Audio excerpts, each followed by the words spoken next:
આજરોજ આપણા આદરણીય પ્રદેશ અધ્યક્ષની ઉપસ્થિતિમાં 12 લોકસભા સંસદીય ક્ષેત્રનું ભારતીય જનતા પાર્ટીનું આજે આયોજિત આ બૂથ પ્રમુખો, શક્તિ કેન્દ્રના પ્રમુખો, પ્રમુખ કાર્યકર્તાઓનું આપણા મુખ્ય પરિવારનું જેને આખી લોકસભા મજબૂતીથી લડવાની છે એ પરિવારના સંમેલનમાં આપણી વચ્ચે ઉપસ્થિત આદરણીય અધ્યક્ષશ્રી, આખો સન્માનિત આદરણીય મંચ, મારી સામે ઉપસ્થિત આપણા આ પરિવારના, પાર્ટી પરિવારના સર્વે આદરણીય સદસ્યગણ, આગામી લોકસભાની ચૂંટણી અને ચૂંટણીના અનુસંધાને જ્યારે સતત ત્રીજી વખત આપણા ગુજરાતના પનોતા પુત્ર, આપણા દેશના યશસ્વી વડાપ્રધાન શ્રી નરેન્દ્રભાઈ મોદી સાહેબને આપણે ફરીથી આ દેશમાં 400 બેઠકો અને 370 એમને ત્યાં બિરાજમાન કરવાના હોય ત્યારે સ્વાભાવિક રીતે સવિશેષ જવાબદારી જો કોઈ રાજ્યની દ્રષ્ટિથી કોઈની આવતી હોય તો એ ગુજરાત રાજ્યમાં ભારતીય જનતા પાર્ટીના કાર્યકર્તાઓની આવતી હોય છે. સ્વાભાવિક રીતે આજે આપણે એક વાત ગર્વથી કહેતા હોય કે અમે ભારતીય જનતા પાર્ટીના કાર્યકર્તાઓ છીએ, વિશ્વની સૌથી મોટી પાર્ટીના કાર્યકર્તાઓ છીએ. નરેન્દ્રભાઈ પોતે અમારા રાજ્યના સપૂત છે, ત્યારે હું માનું છું કે આજે વિશ્વની સૌથી મોટી પાર્ટી જો ભારતીય જનતા પાર્ટી હોય અને એનો શ્રેય કોઈને પાયામાં જાતો હોય તો એ ભારતીય જનતા પાર્ટીના સર્વે કાર્યકર્તાઓને, ખાસ કરીને ગુજરાતના કાર્યકર્તાઓને જાય છે. આ હકીકત છે. આપણે મોદી સાહેબને અહીં મજબૂતીથી મુખ્યમંત્રી તરીકે એક કાયદેસર ગુજરાત આખા દેશનું ડેવલપમેન્ટ એન્જિન બને, એક આખા દેશને રાહ ચીંધાડતું થઈ જાય એ પ્રકારની આખી વ્યવસ્થા એમના નેતૃત્વના માધ્યમથી ઊભી ના કરી હોત તો કદાચ આજે આ પરિસ્થિતિ આ રાષ્ટ્રની, આ પાર્ટીની અને આપણા સૌની ના હોત. આ હકીકત છે. આજે જ્યારે માનનીય પ્રધાનમંત્રી શ્રી ત્રીજી વખત આ દેશના વડાપ્રધાન બનવા જઈ રહ્યા હોય એ વાત નિશ્ચિત છે. આજે આખો દેશ મજબૂતીથી કોંગ્રેસ મુક્ત થાય છે ત્યારે હું માનું છું ગુજરાતમાં આપણા સૌની એક સવિશેષ જવાબદારી આવે છે કે આપણા માનનીય અધ્યક્ષશ્રીએ જે આહવાન આપણે કર્યું છે કે 26 બેઠકો આપણે 5 લાખ મતોથી જીતવાની છે, ત્યારે હું આટલું જ કહીશ, એ આહવાન માનનીય પ્રદેશ અધ્યક્ષશ્રી હોય કે આખા વિશ્વમાં આજ મજબૂતીથી ભારતીય જનતા પાર્ટીની નોંધ કરાવવાની હોય, આ સમગ્ર જે આહવાન છે એ માત્ર ને માત્ર અહીં બેઠેલા કોઈના વિશ્વાસ કરતાં વધારે તમારા બધાના વિશ્વાસ ઉપર પાર્ટીએ કરેલું છે. અને 2014માં તમે એક એવું પરિણામ સર્જ્યું જેનાથી જામનગર લોકસભાની એક મજબૂત નોંધ થઈ. તમારા બધાના સંઘર્ષ અને પરિશ્રમથી ફરીથી 2019માં તમે એવું પરિણામ સર્જ્યું, તમારો પોતાનો જ રેકોર્ડ તમે 2014નો તોડ્યો અને એક નવો રેકોર્ડ 2019નો સ્થાપ્યો. એટલે હું હંમેશા બધા કાર્યકર્તાઓને હસીને પણ કહેતી હોઉં છું, આપણા પરિવારમાં જ્યારે વાત થતી હોય ત્યારે હું હસીને કહેતી હોઉં છું કે આ 5 લાખનું ટાર્ગેટ આપણે અચીવ કરી શકીએ છીએ. એ દિશા કોઈએ દેખાડી હોય પાર્ટીને કે વિચાર કોઈના લીધે પાર્ટીને આવ્યો હોય તો એ તમારા બધાના લીધે આવ્યો છે. આ હકીકત છે. કોરોનાનું કપડું કાળ હોય કે અન્ય કોઈ પણ પરિસ્થિતિ હોય, તમે કોઈ દિવસ પીછેહટ નથી કરી. અનામતનું આટલું મોટું આંદોલન હતું, તે દિવસે આપણા કાર્યકર્તાઓ આગળ આવીને મજબૂતીથી બૂથ ઉપર, અન્ય સ્થળો ઉપર મજબૂતીથી ઊભા હતા ને મતદાન કરાવતા હતા. કોરોનામાં પણ જે પરિવારો આપણી ચિંતા કરતા હતા ત્યારે તમે બધા બહાર હતા અને લોકોને ક્યાંક સુરક્ષિત રાખતા હતા. એટલે એ પ્રકારનું આખું જ્યારે વાતાવરણ હોય ત્યારે હું આપ સૌના આશીર્વાદથી જ્યારે ત્રીજી વખત આપ સૌના વિશ્વાસથી મને પાર્ટીએ આ જવાબદારી આપી હોય મોદી સાહેબના નેતૃત્વમાં, ત્યારે ગર્વથી કહી શકું કે જામનગર સંસદીય ક્ષેત્રમાં ભૂતકાળમાં કોઈ દિવસ ના થયા હોય એ પ્રકારના કામો આપણે સૌ સાથે મળીને કેન્દ્રમાંથી કરાવવામાં સફળ થયા છે. એટલે જ્યાં કામની વાત આવે, જ્યાં વિકાસની વાત આવે છે, ત્યાં આપણે કોઈ પ્રશ્ન કરી શકીએ એમ નથી, કારણ કે મોદી સાહેબનું નેતૃત્વ જ એવું છે જે માત્ર લોકો વચ્ચે કાર્યકર્તાઓ કામ લઈને જાય, માથું ઊંચું કરીને જઈ શકે એ પ્રકારની વ્યવસ્થામાં એ માને છે. અને એ પ્રકારની વ્યવસ્થા જ્યારે આપણે જામનગર સંસદીય ક્ષેત્રમાં મળી હોય ત્યારે હું વિનંતી કરું છું કે આપણા જામનગરની આ પ્રગતિ, આપણી જામનગરની આ નોંધ કોઈ નબળી ના પાડી શકે એ પ્રકારની તાકીદ આપ સૌ આપણો આ મોટો પરિવાર ચોક્કસ રાખશે. ક્યાંક મજબૂતીથી લડવું પડે પાર્ટી માટે તો ચોક્કસ લડજો, મજબૂતીથી ક્યાંક જવાબ આપવો પડે ત્યાં પણ આપજો. આપણો આ પરિવાર જે આજ સુધી મજબૂતીથી જામનગર સંસદીય ક્ષેત્રની નોંધ કરાવવામાં સફળ થયો છે, એવી ને એવી નોંધ માત્ર આપણા માટે નહીં પણ આપણા સમગ્ર ભાવિ પેઢી માટે, આપણા પરિવારો માટે, જેના સંઘર્ષો ક્યાંક આપણે સુવિધાના માધ્યમથી ઓછા કરવા છે, જેને આપણે બધી તકો, એમના અધિકારો એમના સુધી પહોંચાડવાના કાર્યો કરવા છે, ત્યારે હું વિનંતી કરું છું એ પ્રકારની વ્યવસ્થા આજ માત્ર જ્યારે ભારતીય જનતા પાર્ટી પાસે હોય તો આપણા જિલ્લામાં કોઈ પણ રીતે, કોઈ પણ ગેરમાર્ગે હોય, કોઈને કોઈ દુઃખ હોય તો એક વખત એને કહેજો કે આ પરિવારમાં જોડાઈ જાઓ. આપણે આપણી ભાવિ પેઢીનું વિચારી કદાચ વિકાસનો કોઈ મંચ હોય, વિકાસનો કોઈ રસ્તો હોય, સુવિધા, સુરક્ષા અને સમરસતા કોઈ પાર્ટીનો એક ઉદ્દેશ્ય હોય, એનો વિચાર હોય તો એ માત્ર ભારતીય જનતા પાર્ટીનો છે. અને મોદી સાહેબના નેતૃત્વમાં સાચા અર્થમાં એક વિકસિત ભારતની પરિકલ્પનામાં જામનગર સંસદીય ક્ષેત્રને મજબૂતીથી 5 લાખની લીડ, જે આપણા માનનીય અધ્યક્ષશ્રી જેઓ બૂથ કક્ષાએ પેજ કમિટી સુધી, અને આજે એમના આ વિચારની પ્રેરણા આખા દેશમાં આપણા બધા કાર્યકર્તાઓએ લીધી છે. એમના આ જ વિચારને અનુસરવામાં આખા દેશમાં પાર્ટીએ બધી જ લોકસભામાં આ પ્રકારે આ વિચારને ઇમ્પ્લિમેન્ટ કર્યો હોય, ત્યારે હું આપ સૌને હૃદયપૂર્વકની અપીલ કરું છું કે આપણા તમામ બૂથમાં જે અપેક્ષા પાર્ટીની છે એ પ્રમાણે સરેરાશ 70-80% આપણે મતદાન કરાવી અને આપણા તરફી મતદાન કરાવી, આપણી સમરસતા અને આપણી જાગૃતતાની પ્રતીતિ કરાવીએ. આટલી અપીલ સાથે આજે માનનીય પ્રદેશ અધ્યક્ષશ્રી પોતે આપણા તમામ બૂથોની ચિંતા કરી અને બૂથ મેનેજમેન્ટના પોતે એક્સપર્ટ છે, એના માધ્યમથી એમને રેકોર્ડ પરિણામો સર્જા છે. 156 બેઠકો પણ જ્યારે આપણી વિધાનસભામાં એમના એ જ આયોજનથી આપણે પ્રાપ્ત થઈ હોય ત્યારે મને ખાતરી છે એમના આજના માર્ગદર્શન પછી પણ આપણો આ પરિવાર જે મજબૂતીથી અત્યારના એ 19 હોય, 14 હોય, 19 હોય અને અત્યારના પણ મજબૂતીથી મેદાનમાં જ્યારે આપ સૌ લડો છો, ત્યારે મને ખાતરી છે કે કદાચ દર વખતે આપણે રેકોર્ડ પરિણામ સર્જ્યું છે, આ વખતે પણ બીજો નવો રેકોર્ડ સ્થાપવાનું કાર્ય આપણે સૌ સાથે મળીને કરશું.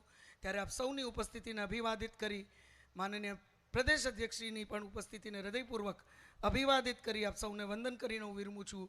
વંદે માતરમ. જય જય ગરવી ગુજરાત. ખૂબ ખૂબ આભાર બેન પૂનમબેન મેડમનો. આપણે સૌ સાંભળવા માટે આતુર છીએ એવા આપણા સૌના લાડીલા પેજ સમિતિના પ્રણેતા અને ફરી ગુજરાતની અંદર 26 સીટોનો હેટ્રિક 5 લાખ કરતાં વધુની લીડથી અપાવવાનો જે કૃત નિશ્ચય આપણે સૌને અપાવ્યો છે એવા CR પાટીલ સાહેબને વિનંતી કરીએ. એ પહેલાં હું વિનંતી કરીશ આપને સૌને કે 2 હાથ ઊંચા કરી આપણે જોરદાર નારા સાથે સાહેબને આવકારવા છે. અબકી બાર, ફરી એકવાર,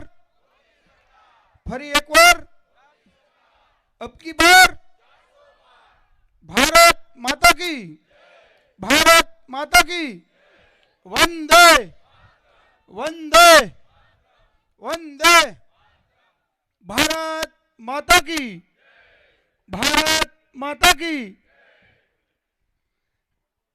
આપણે સૌ વિનંતી કરીએ આપણા પ્રદેશ અધ્યક્ષ પેજ સમિતિના પ્રણેતા અને જેમનો જન્મ એ વારંવાર સાહેબના પાસેથી આપણે સાંભળવા મળે છે કે મારો જન્મ જીતવા માટે થયો છે.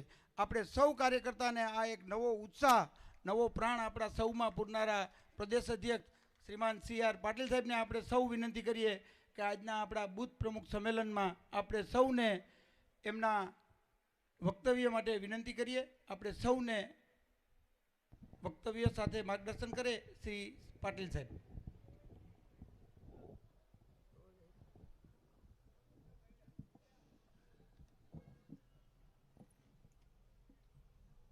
ભારત માતા કી. જામનગરના કાર્યકર્તાઓમાં એકજૂટતા નથી. બધા એક સાથે બંને હાથ ઊંચા કરીને ભારત માતા કી, વંદે, જય શ્રી રામ. જામનગર લોકસભાના બૂથ પ્રમુખો, શક્તિ કેન્દ્રના પ્રમુખો, પ્રભારીશ્રીઓ, તાલુકા પંચાયત, જિલ્લા પંચાયત, નગરપાલિકા, મહાનગરપાલિકાના સૌ ચૂંટાયેલા સદસ્યશ્રીઓ અને આપણી વચ્ચે ઉપસ્થિત આપણા જિલ્લાના અધ્યક્ષજી રમેશભાઈ મુંગરા, આપણા પૂર્વ પ્રદેશ અધ્યક્ષ શ્રી આરસી ફળદુ સાહેબ, રાજ્ય સરકારના કેબિનેટ મંત્રી શ્રી મોળુભાઈ બેરા, અમારા સાથી સાંસદ અને લોકસભાના હાલના ઉમેદવાર શ્રીમતી પૂનમબેન માડમ, ડૉક્ટર વિમલભાઈ કગથરા, અધ્યક્ષશ્રી મયુરભાઈ ગઢવી, બધાના નામ બોલી આવજો, 56 નામ છે એટલે હોદ્દો નથી બોલતો. મેઘજીભાઈ ચાવડા, રીવાબા જાડેજા, શ્રી દિવેશભાઈ અકબરી, ભાનુભાઈ મહેતા, પલ્લવીબેન ઠાકર, વિનોદભાઈ ખીમસુરિયા, શ્રીમતી મહીબેન ગરચર, શ્રી ચિમનભાઈ સાપરિયા, શ્રી વસુબેન ત્રિવેદી, શ્રી પરમાનંદભાઈ ખટ્ટર, ડૉક્ટર વિનોદભાઈ ભંડેરી, શ્રી વિજયસિંહ જાડેજા, શ્રી લાલજીભાઈ સોલંકી, શ્રી મન્નરભાઈ ઝાલા, શ્રી ચિરાગભાઈ કાલરિયા, શ્રી વલ્લભભાઈ ધારવિયા, શ્રી મેરામણભાઈ ગોરિયા, શ્રી જીતુભાઈ લાલ, શ્રી નટવરભાઈ પટેલ, શ્રી દિલીપભાઈ ભોજાણી, શ્રી પ્રવીણસિંહ જાડેજા, શ્રી અભિષેક પટવા, શ્રી પ્રકાશભાઈ બામણિયા, શ્રી મેરામણભાઈ ભાટુ, શ્રી વિજયસિંહ જેઠવા, શ્રી યુવરાજસિંહ વાઢેર, શ્રી રસિકભાઈ નકુમ, શ્રી ભરતભાઈ ગોજિયા, શ્રી અશોકભાઈ હિંડોચા, શ્રી અશોકભાઈ નંદા, શ્રી નિલેશભાઈ ઉદાણી, શ્રી મુકેશભાઈ દાસાણી, શ્રી હિતેનભાઈ ભટ્ટ, શ્રી બિપિનભાઈ ઝવેરી, શ્રી ધીરુભાઈ કનખરા, શ્રી ગાંડુભાઈ ડાંગરિયા, શ્રી પરેશભાઈ પટેલ, શ્રી દિલીપસિંહ ચુડાસમા, શ્રી નિર્મલભાઈ સામાણી, શ્રી ધર્મરાજસિંહ જાડેજા, શ્રી સુરેશભાઈ વસ્ત્રા, શ્રી હિરેનભાઈ પારેખ, શ્રી પાલાભાઈ કરમુર, શ્રી ઉમંગભાઈ પંડ્યા, શ્રી સંદીપભાઈ માણેક, શ્રી વિપુલભાઈ પટેલ અને અહીં જે બેઠા છે એ આપ સૌને વંદન, આપ સૌને ખૂબ ખૂબ અભિનંદન. આમ તો અધ્યક્ષ બન્યો એટલે મેં પહેલું કામ કર્યું હતું કે કોઈ ડાયસ પર બેસે જ નહીં, બધા નીચે જ બેસે. હવે આ તો ઇલેક્શનનો ટાઈમ છે એટલે બેસાડવા પડે કે નહીં? બાકી નીચે આવે એટલે બધાનો પારો ઉતરી જાય કે આપણે બધા કાર્યકર્તા છે, ત્યાં અહીંયા આવે તો નેતા થઈ જાય. આમાં આટલી જ તાળી? હા, જરા આમ બરાબર મને બી લાગે કે મેં કર્યું તો બરાબર કર્યું કે નહીં કર્યું. પણ મિત્રો, પહેલું તો મેં તમને જે હમણાં ભાઈ શ્રી એન્કર એમણે સૂત્ર બોલાવ્યું એ જરા સુધારી લઉં. સૂત્ર છે પેલું, ફિર એક બાર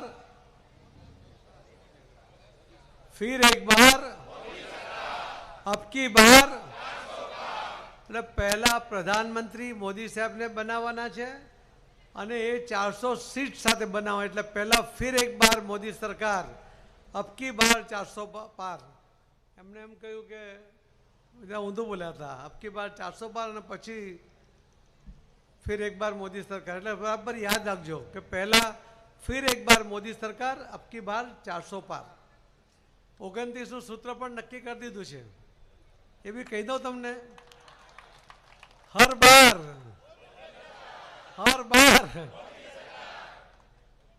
એટલે 29નું પછી યાદ રાખજો, હમણાં 24નું બરાબર યાદ રાખજો. બૂથના પ્રમુખોના આજના સંમેલનનું એક વિશિષ્ટ મહત્વ છે. હમણાં રમેશભાઈ કહ્યું કે હું એક સંકલ્પ લેતો હોઉં છું કે મારો જન્મ જીતવા માટે થયો છે. અરે હું તો તમારા બધા પાસે બી આ સંકલ્પ લેવાની આશા કરું છું કે તમે બધા પણ સવારે ઉઠો ને ત્યારે એકવાર આંખ ખુલે એટલે ફરી આંખ બંધ કરીને 1 મિનિટ માટે મનમાં સંકલ્પ કરો કે મારો જન્મ જીતવા માટે થયો છે. એ ફક્ત ઇલેક્શન નહીં પણ તમારા રોજિંદા જીવનમાં પણ તમે જે કંઈ કરો છો એમાં જીતવા માટે જ તમારો જન્મ થયો છે. આવો સંકલ્પ તમે કરશો તમને ખૂબ રોજિંદા જીવનમાં બી એમાંથી ફાયદો થશે. બીજી વાત કરી પૂનમબેને 156ની. હવે આ 156ની વાત કરી એટલા માટે વાત તમારે પૂરી કરવી પડે કે નહીં? એમાં એક મેસેજ પણ છે, એક ચેતવણી પણ છે. હું અધ્યક્ષ બન્યો એટલે મેં કહ્યું પહેલાં તો કે 8 સીટ બાય ઇલેક્શન હતા, 8 જીતીશું એટલે બધા મારી પર તૂટી પડ્યા. પછી સ્થાનિક સ્વરાજ્યનું ઇલેક્શન આવ્યું એટલે મેં કહ્યું કે 90%થી વધારે સીટો જીતીશું. 90.5% સીટો જીતી ગયા. 31 જિલ્લા પંચાયતમાં આપણી પાસે 6 જ હતી, 5 જ હતી, 26 કોંગ્રેસ પાસે હતી. કોંગ્રેસવાળા કહેતા કે કાંઈ નહીં, બાય ઇલેક્શન જીત્યા છો, હમણાં આવજો એટલે ખબર પડે. 31 જિલ્લા પંચાયત તમે બધા જીતાડી દીધો ભાઈ, તમને અભિનંદન એના માટે. બધા શબ્દો મારી પાસે નહીં બોલાવાના. તાલુકા પંચાયત 231નું ઇલેક્શન તો 213. નગરપાલિકા 91 ઇલેક્શન તો 89. મહાનગરપાલિકા 8 હતી, 8 જીતી ગયા, આપણી જ હતી. પણ 100 સીટ વધી, 396 સીટ હતી 8 મહાનગરપાલિકામાં, આપણી 100 સીટ વધી એટલે જ્વલંત વિજય થયો. 396 પછી 100 વધારવી એટલે બહુ ટફ કામ છે, પણ એ કામ તમે પૂરું કર્યું એટલે તમને બધાને અભિનંદન. પછી વિધાનસભામાં આવી, વિધાનસભા આવી એટલે મેં કહી દીધું 182. એટલે બધા રાજકીય પંડિતો હતા ને બધા કે આ ભાઈને કંઈ ખબર પડતી નથી, ઠોકમ ઠોક રાખે છે. તમને બી એવું લાગેલું કે નહીં? આજે આપણે વાત કરવાની છે, ભાષણ નથી કરવાનું, એટલે જવાબ આપજો. તમને બી એવું લાગ્યું ને કે આ 182ની વાત કરે કે આ ભાઈને કંઈ ખબર નથી પડતી, એવું લાગેલું ને? આ ત્યાં ગાંધીનગર બધા નેતાઓ બેસતા હતા ને એ બધા તે વખતે કોરોના હતો એટલે માસ્ક પહેરતા હતા એટલે મૂછમાં હસતા હતા.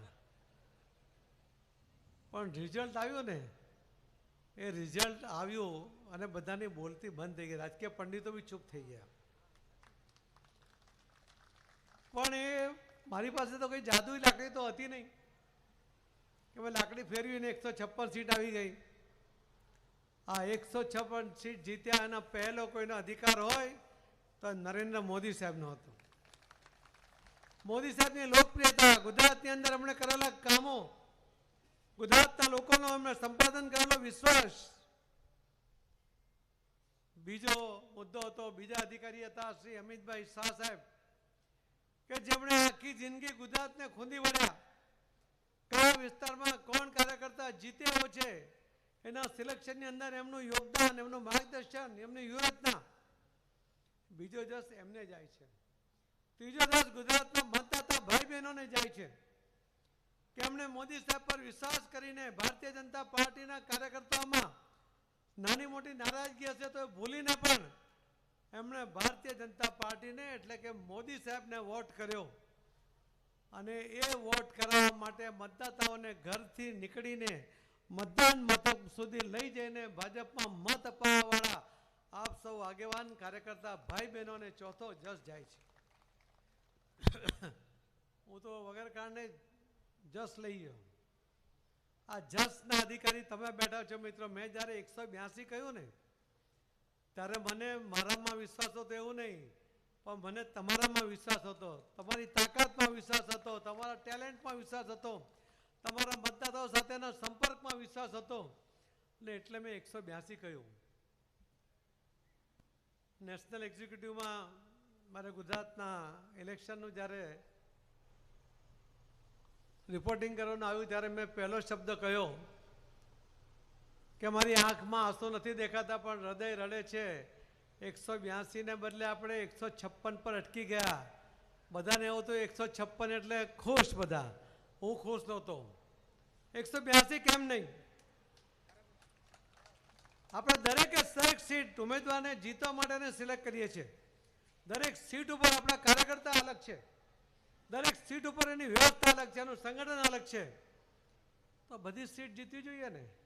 આપણે એવું કહીએ છીએ કે 25 સીટ હારી જઈશું ચાલશે, પણ 26 સીટ હાર્યા ને એનું ગણિત પણ તમે સમજી લો, અને ભૂલ બીજી વાર ન થાય એ પણ જોવું પડશે. 2022ના વિધાનસભાના ઇલેક્શનમાં આપ પાર્ટીને ગુજરાતમાં 40 લાખ મત મળ્યા, કોંગ્રેસ પાર્ટીને 80 લાખ મળ્યા, ભારતીય જનતા પાર્ટીને 1,68,00,000 મત મળ્યા. આપ કરતા 1,28,00,000 મત વધારે, કોંગ્રેસ કરતા 88 લાખ મતની લીડ વધારે, અને છતાં ફક્ત 3,05,000 મત ખૂટવાને કારણે આપણે 26 સીટ હારી ગયા. શું ભૂલ થઈ?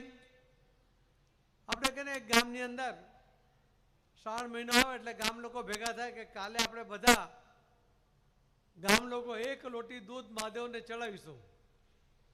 હવે એકાદ ભાઈ અડવિત્રો હોય એને એમ થાય કે આખું ગામ દૂધ ચડાવવાનું છે તો હું 1 લોટી પાણી ચડાવીશ તો ક્યાં ખબર પડશે.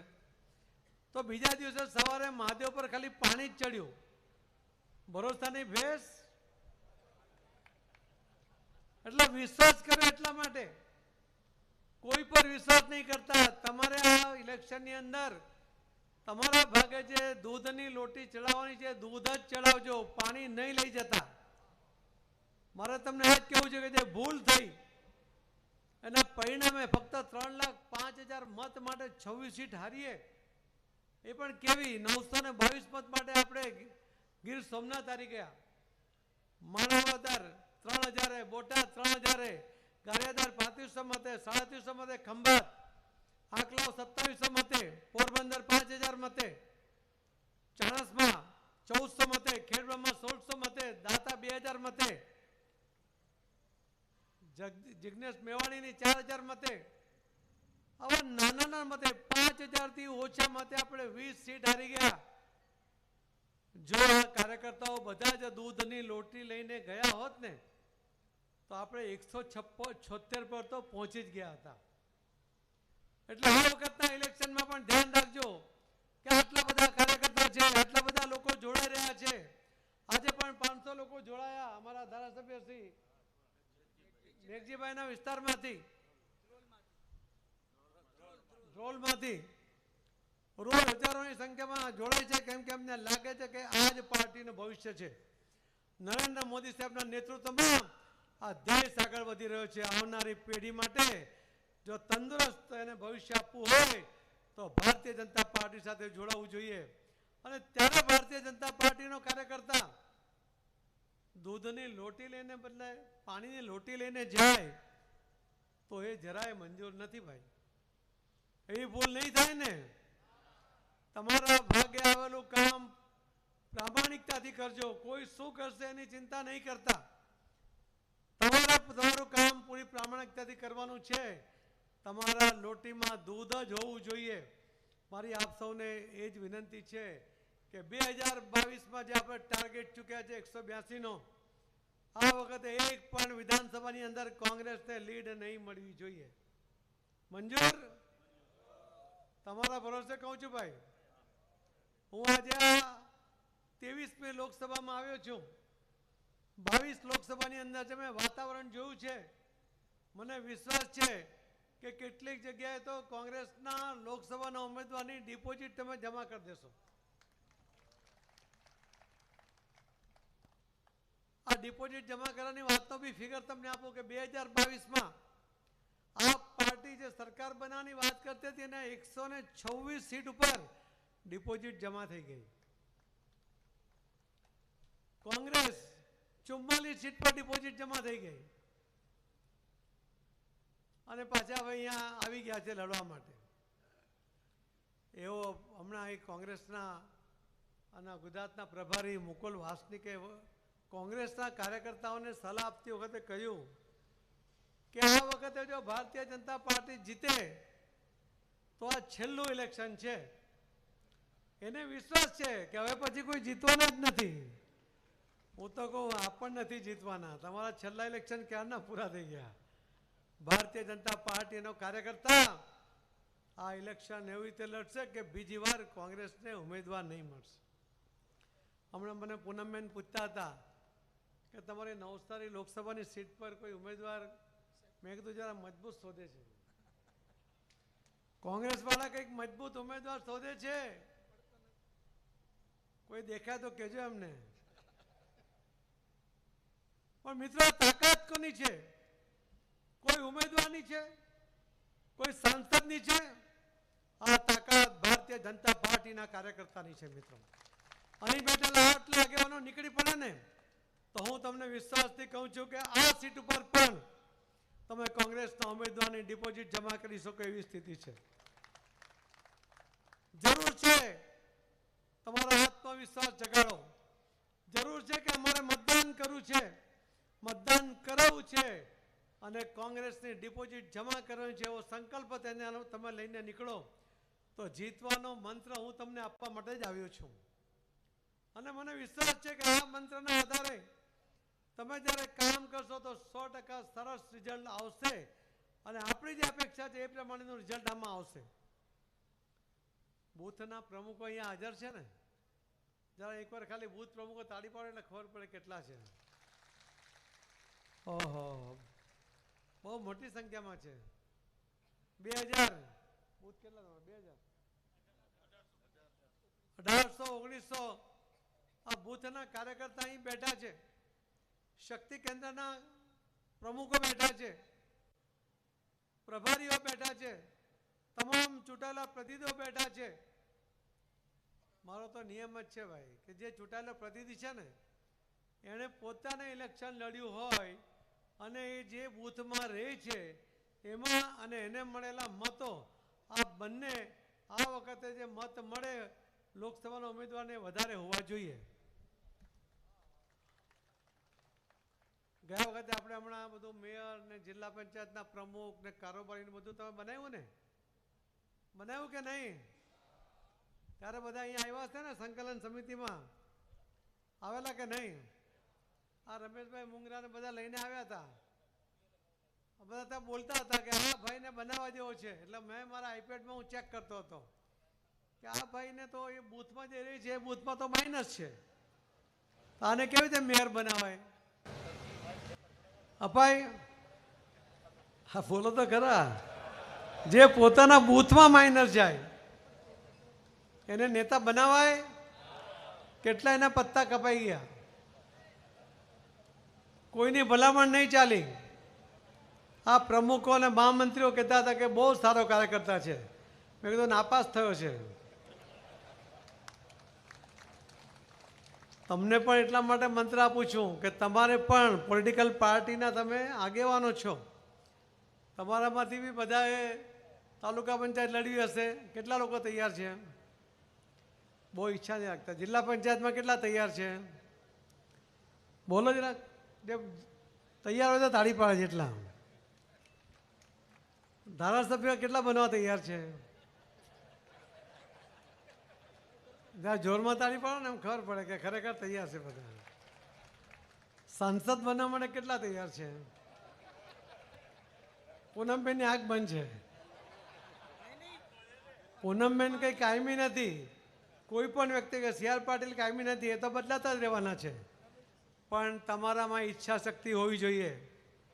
આપણે પોલિટિકલ પાર્ટીના કાર્યકર્તાના નાતે મહત્વાકાંક્ષાવાળો કાર્યકર્તા જોઈએ કે મારે બી સાંસદ થવું છે, મારે પણ ધારાસભ્ય થવું છે, મારે પણ મંત્રી થવું છે.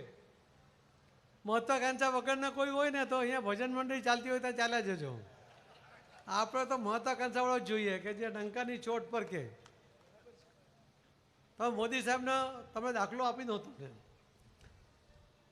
કે આજ દિન સુધીમાં જેટલા પ્રધાનમંત્રી બન્યા કોંગ્રેસના, જવાહરલાલ નહેરુ, ઇન્દિરા ગાંધી, લાલ બહાદુર શાસ્ત્રી, રાજીવ ગાંધી, મનમોહન સિંહ, નરસિંહ રાવ કે જે કોઈ બીજા બી આવે બધા જ કોંગ્રેસ પાર્ટી એમને બનાવ્યા. પણ કોઈ પોતાની તાકાત પર બન્યું હોય તો પહેલા પ્રધાનમંત્રી નરેન્દ્ર મોદી સાહેબ છે. અમે ડંકાના ચોટ ઉપર કહ્યું કે મારે પ્રધાનમંત્રી બનવું છે. 2014 પહેલાં અમને જાહેરાત કરી.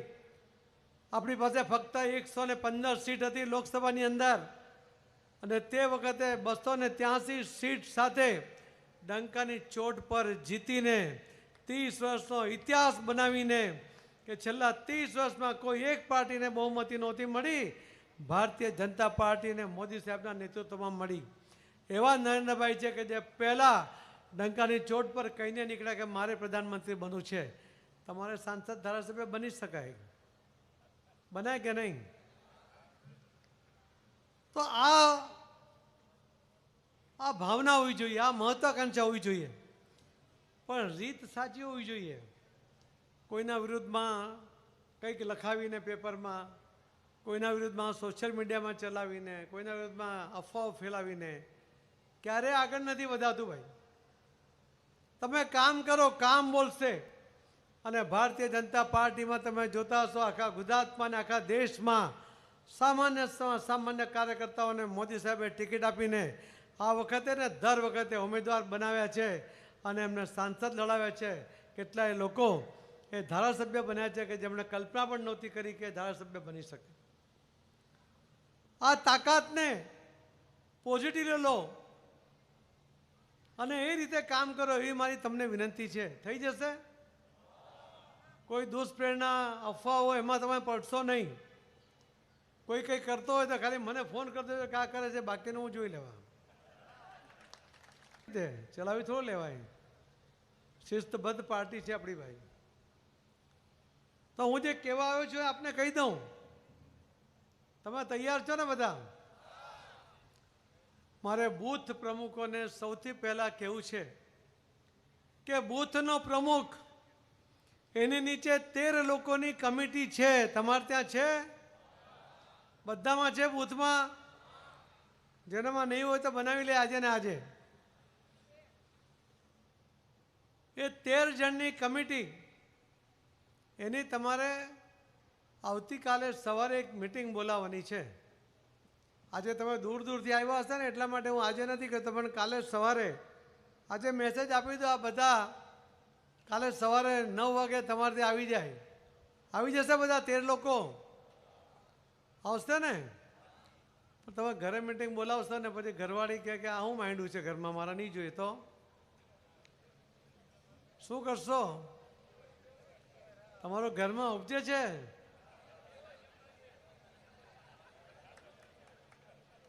મારું નહીં ઉપજતું. તમે ફાંકા મારો છો કે તમારું ઉપજે છે ઘરમાં? સાચું બોલો, કોનો કોનો ઉપજે છે? લગ્ન થયેલા છે ને? એ બેન તમારા પત્ની જો ના પાડે ને તો એને કહેવાનો ગાંડી.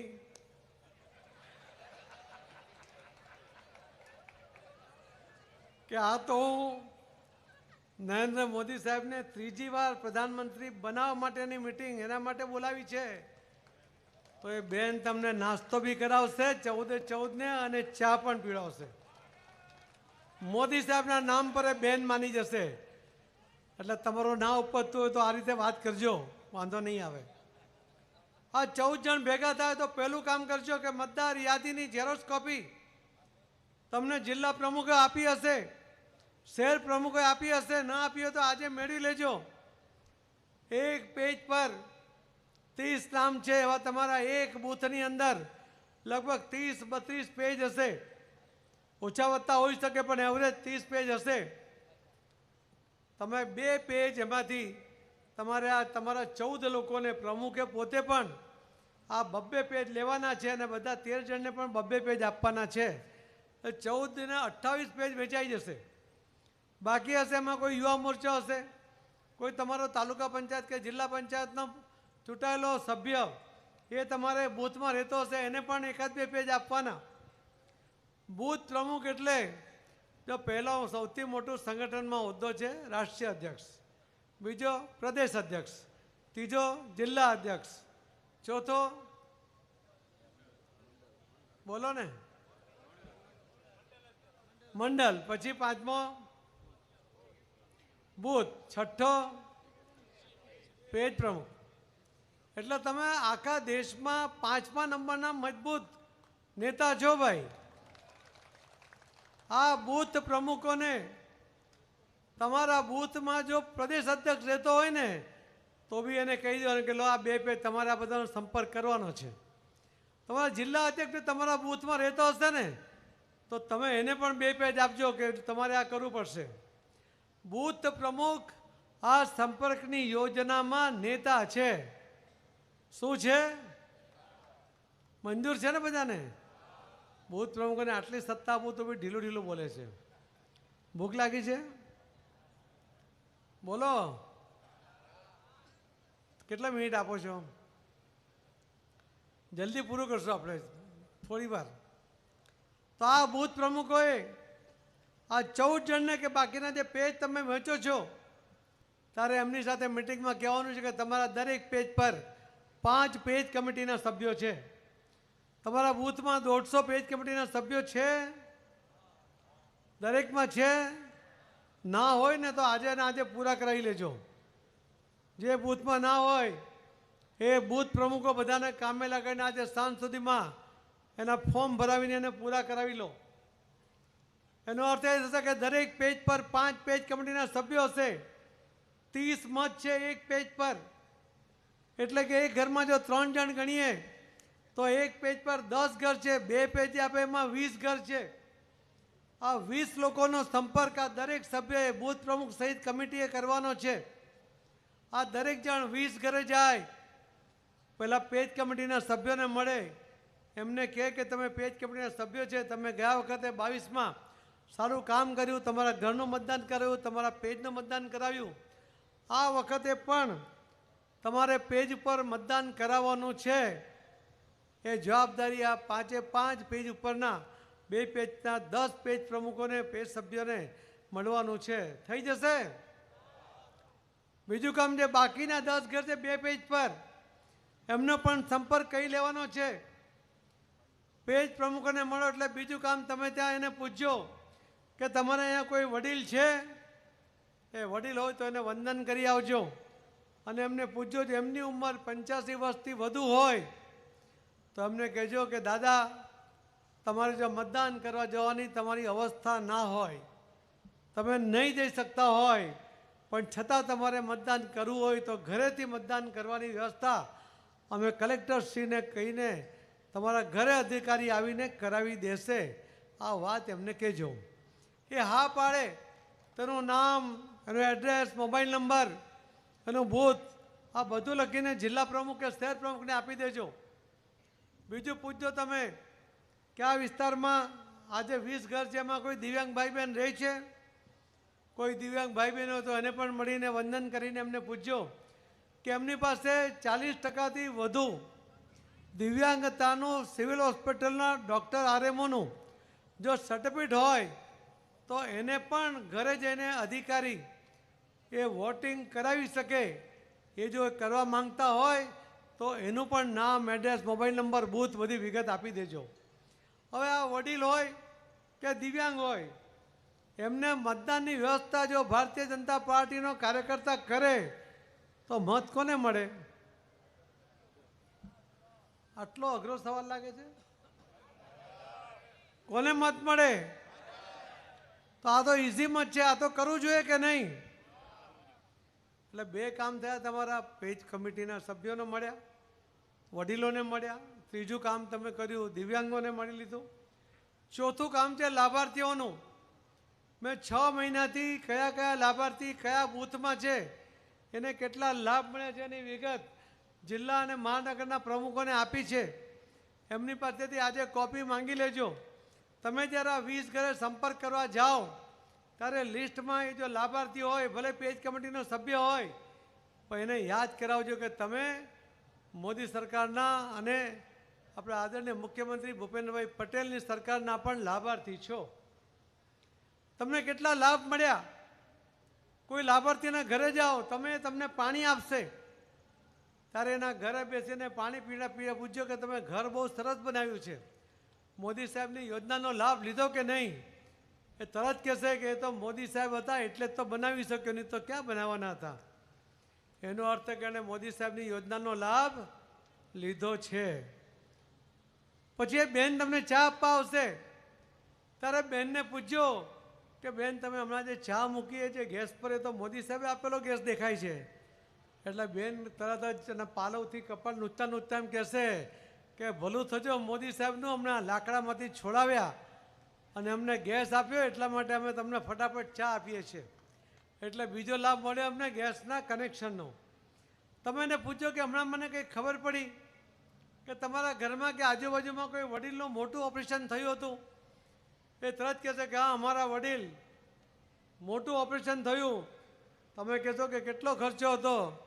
તો કે 4-5 લાખ રૂપિયાનો ખર્ચો હતો. તો કે તમે કેવી રીતે પછી ખર્ચ કર્યો?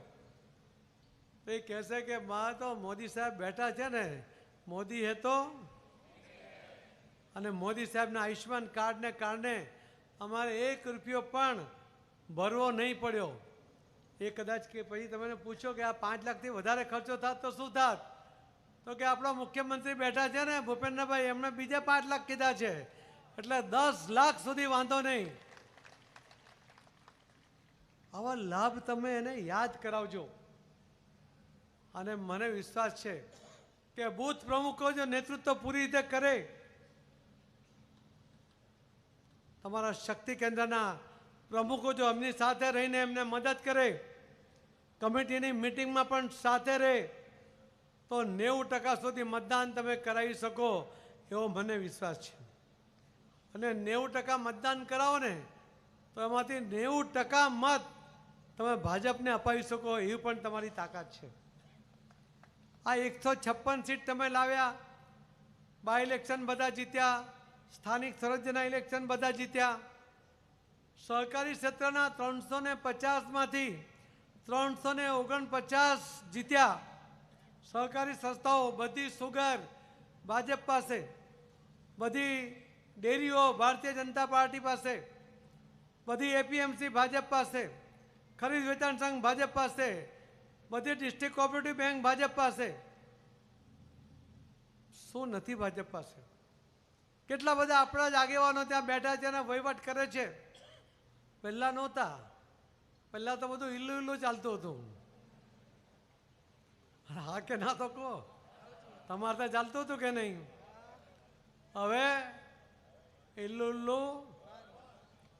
ભારતીય જનતા પાર્ટીનો કાર્યકર્તા ભારતીય જનતા પાર્ટીના મેન્ડેટ પર ઇલેક્શન લડે છે. 16 સીટનું ઇલેક્શન હોય તો 16માંથી 16, 16માંથી 15, 16માંથી 14 એ પ્રકારની સીટો જીતીને આવે છે. સહકારી ક્ષેત્રનું જે બજેટ છે એ સરકારના બજેટ જેટલો બજેટ છે. સીધો તમે લોકોને સારો વહીવટ કરીને ફાયદો આપી શકો છો. એના કારણે પણ ઇમેજ બને છે. ઇમેજ આપણને ઇલેક્શનમાં પણ કામમાં આવે છે. મોદી સાહેબ કહેતા હોય છે ને કે ઇલેક્શન જીતવું જેટલું જરૂરી છે એના કરતાં સારો વહીવટ આપવો પણ એટલો જ જરૂરી છે. અને ગુજરાત ભારતીય જનતા પાર્ટીના આગેવાનોએ સહકારી ક્ષેત્રમાં પણ ખૂબ સારો વહીવટ આપીને લોકોને જે અપેક્ષા હતી એ પૂર્ણ કરવામાં સફળ થયા છે. આપણે હવે ઇલેક્શનના મોડમાં છીએ. આજથી ફોર્મ ભરવાનું પણ શરૂ થઈ ગયું છે. આ બેન કહેતા હતા કે આમાં ટાર્ગેટ આપો કે કેટલા લોકો ફોર્મ ભરવા આવશે. અહીં 2000 લોકો બેઠા છે. કેટલા લોકો લઈ આવશો તમે? 2000 લોકો, 100 લોકો લાવો તો કેટલા થાય? મારું ગણિત કાચું છે એટલે 2 લાખ થઈ જાય. આ 2 લાખનો ટાર્ગેટ રાખો. મારામાં તો મેં 1 જ લાખનો રાખ્યો છે, પણ અહીંયા તમારી બધાની તાકાત જોઈને એમ લાગે છે કે 2 લાખનો ટાર્ગેટ રાખો. ઇલેક્શન પહેલાં જ પેલો ફોર્મ ભરવાનું કેન્સલ ના કરે તો સારું. પ્રયત્ન કરો. તમારા બધાની તાકાત છે, તમારા બધાનો સંપર્ક છે. આ દરેક બૂથ પ્રમુખ અહીં જે બેઠો છે એની 14 જણની ટીમ છે. આ 14 જણના ઘરમાં 3 જણા 4 જણા છે મતદાર. એવરેજ 3-4 જણા ગણીએ ને તો બી તમારા 56 લોકો થઈ જાય છે. આ 56 લોકોને કહો ને કે એક જણ બીજો લઈ આવજો તો 100 તો આરામથી થઈ જાય. આ તમારા બધા જ બૂથ કમિટીના સભ્યોને એના ઘરના બધા સભ્યોની સાથે એકવાર બહાર કાઢો. એકવાર રેલીમાં, એક દિવસ મતદાનમાં. આ તમારી સીટ છે ને જામનગરની, આખા દેશમાં ઇતિહાસ સર્જી શકે એટલી તાકાત છે તમારામાં. તો મેં જે સમજાવ્યું તમે સમજી ગયા છો? બૂથ પ્રમુખો મેં જે કહ્યું એ પ્રમાણે કામ કરશે. કાલે મિટિંગ સવારે 14 જણની, એની અંદર બધા જ શક્તિ કેન્દ્રના પ્રમુખો પણ ત્યાં પહોંચે, પ્રભારીઓ પણ પહોંચે, ચૂંટાયેલા પ્રતિનિધિઓ પણ જે બૂથમાં રહેતા હોય એ બૂથ પ્રમુખના ઘરે પહોંચે. કાલે પ્લાનિંગ કરે, જે કોઈ ઝેરોક્ષ કરવાની હોય, ન થયેલી હોય તો કરાવી લો આજે જ, પણ પરમ દિવસથી સવારથી સંપર્ક ચાલુ કરજો. બધાને, આપ સૌને પણ અને બધાને મારા વતી આમંત્રણ આપજો. 4 જૂન જામનગર લોકસભાના ઉમેદવારના વિજય સરઘસની અંદર આપ સૌને જોડાવા માટે મારા થકી સૌને આમંત્રણ આપવા માટે આપને વિનંતી કરું છું. આપ પણ પધારો, સૌને લઈને પધારો, એ જ વિનંતી સાથે મારી વાતને વિરામ આપું છું. જય જય ગરી ગુજરાત, ભારત માતા કી જય. ખૂબ ખૂબ આભાર આદરણીય અધ્યક્ષ શ્રી સી આર પાટીલ સાહેબનો. આપણા સૌ કાર્યકર્તામાં એક નવો જોમ જુસ્સો આપણામાં ઉમેર્યો છે. ત્યારે આ કાર્યક્રમને આપણે પૂર્ણાહુતિ તરફ આગળ વધારીએ. હું વિનંતી કરું મહાનગરના અધ્યક્ષ વિમલભાઈ કગથરા, ડોક્ટર વિમલ કગથરા આભાર વિધિ કરશે. કાર્યકર્તા મિત્રો, આપણે આપણું સ્થાન ન છોડીએ. આપણે સૌ માટે વ્યવસ્થા પણ છે, સૌ શાંતિથી બેસીએ.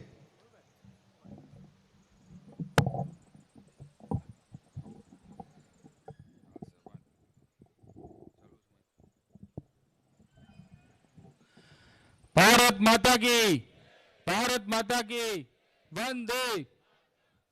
આજના આપણા બૂથ પ્રમુખ સંમેલનમાં સૌ કાર્યકર્તાઓને 12 લોકસભા વિસ્તારમાં સમાવિષ્ટ તમામ બૂથના કાર્યકર્તાઓ એટલે કે જામનગર મહાનગર, જામનગર જિલ્લો અને દેવભૂમિ દ્વારકાના તમામ બૂથ પ્રમુખોને માર્ગદર્શિત કરવા માટે આપણી વચ્ચે પધારેલા શ્રી આર પાટીલ સાહેબ, આપણા ક્લસ્ટરના પ્રભારી એવા શ્રી ફળદુ સાહેબ, રાજ્યના કેબિનેટ મંત્રી શ્રી મુડુભાઈ, સૌ મંચસ્થ ધારાસભ્યશ્રીઓ, પૂર્વ અધ્યક્ષો, પૂર્વ ધારાસભ્યશ્રીઓ, પૂર્વ મેયરો, સૌ ચૂંટાયેલા ત્રણેય જિલ્લાના હોદ્દેદારો, બૂથના સૌ પ્રમુખો, શક્તિ કેન્દ્રના સંયોજક અને ઇન્ચાર્જશ્રીઓ, આ બધા વતી હું તમામ પધારેલા ભારતીય જનતા પાર્ટીના કાર્યકર્તાઓનું જામનગર મહાનગર 12 લોકસભા વિસ્તાર પરિવાર વતી આભાર પ્રગટ કરું છું. અને ખાસ વિશેષ આભાર સમગ્ર પરિવાર વતી માનનીય પાટીલ સાહેબનો કે જેમને દરેક કાર્યકર્તામાં એક નવો જોશ અને જુસ્સો ભરી દીધો છે. અને આગામી ચૂંટણીમાં આપણે બધા પાટીલ સાહેબને ખાતરી આપીએ કે જે તમારો ટાર્ગેટ છે એમાં અમે જરા પણ ઊણા નહીં ઉતરીએ. બોલો ભારત માતા કી.